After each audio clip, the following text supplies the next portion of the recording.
দুষ্কৃতীদের হাতে আক্রান্ত তিন মৎস্যজীবী এক মৎস্যজীবীকে তুলে নিয়ে যাওয়ার অভিযোগ উঠল দুষ্কৃতীদের বিরুদ্ধে। ঘটনায় চাঞ্চল্য ছড়িয়ে পড়েছে মালদার মানিকচক এলাকায়। ঘটনা সম্পর্কে জানা গেছে, বুধবার সকাল নাগাদ ঝাড়খণ্ডের সীমানা গঙ্গাচর এলাকায় নারায়ণপুর চর এলাকা থেকে তিনজন মৎস্যজীবী নৌকা করে গঙ্গায় মাছ ধরতে যায়। সেই সময় ঝাড়খণ্ডের বেশ কিছু দুষ্কৃতীরা তাদের কাছে তোলা দাবি করে বলে অভিযোগ। তোলা দিতে অস্বীকার করলে প্রথমে তাদের জাল কেড়ে নেয়। এরপর দুষ্কৃতীরা তিনজন মৎস্যজীবীকে মারধর শুরু করে। সেই সময় দুইজন মৎস্যজীবী পালিয়ে প্রাণ রক্ষা করলেও একজন মৎস্যজীবীকে তুলে নিয়ে যায় বলে অভিযোগ। পুরো ঘটনার বিবরণ দিয়ে মানিকচক থানায় লিখিত অভিযোগ দায়ের করেন আক্রান্ত মৎস্যজীবীরা। মালদার মানিকচক থেকে শেখ ইফতেখার আলীর রিপোর্ট, MSD নিউজ টিভি।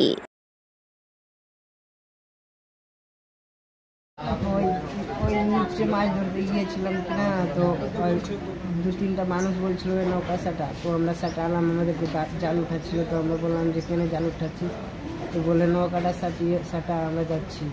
ব্যাস এসে মারতে লাগলো, এইটুকু বাদ। কারা মারছিল? ওই মুসলমানরা, ওই দিকের মানুষটা। কোন দিকে? ঝাড়খণ্ডের ওইখানে নাকিটুরা দিকে। ঝাড়খণ্ডের।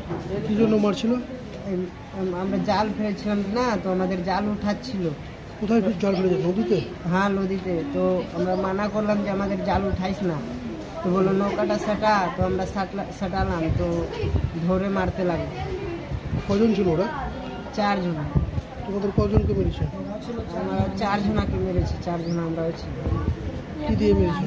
ফাট্টা দিয়ে মেরেছে, টিনের দড়ি ফাট্টা দিয়ে। এখন কোথায় আসছো? আমরা মানিকচকে এখন আছি। তোমাদের? হ্যাঁ, একজনাকে নিয়ে গিয়েছে, ওই এখন খুঁজে পাওয়া যায়নি। কাকে? সমরলাল। ওকে খুঁজে পাওয়া যাচ্ছে না।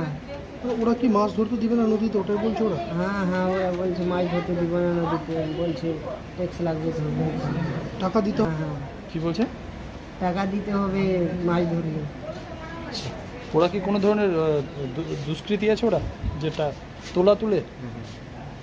না না, এরা কি কোনো রকম বাধা দিয়েছিল? আমাদেরকে কোনোদিন বাধা দেয়নি, খালি এমনি বললো মারতে লাগলো। বলছে টাকা দিতে হবে আর মারতে লাগবে। কি কাজ করো তোমরা? মাছ ধরো? হ্যাঁ, খালি মাছ ধরো। তোমার নাম?